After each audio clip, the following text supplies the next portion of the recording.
ile kitu iliyoko Monda abevuwe that office ibaki vacant ili arati apate chawapu la kutafuta mtu mwingine aweke kwa ile ofisi.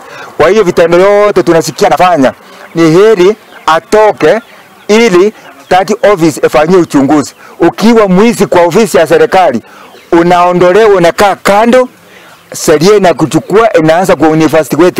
Watoto wetu ati wanaenda huko anataka hongo. Kuna pesa zimepotea nyingi katika ofisi yake. Si ni kuzuia maendeleo? Nani anataka Monda aende nyumbani? Anataka. Hata mimi na support. Sasa kwa maoni yao, wengi wao wanaonelea kama Monda amekuwa muofisadi, lazima aende nyumbani. Mmekubaliana aende nyumbani? So langu kuu ni kuchukua maoni kutoka kwa wananchi, na haya maoni ndio nitapeleka kule county assembly niwakilisha watu wa Nyakoe ward. Thank you. Ene gwa mubango wa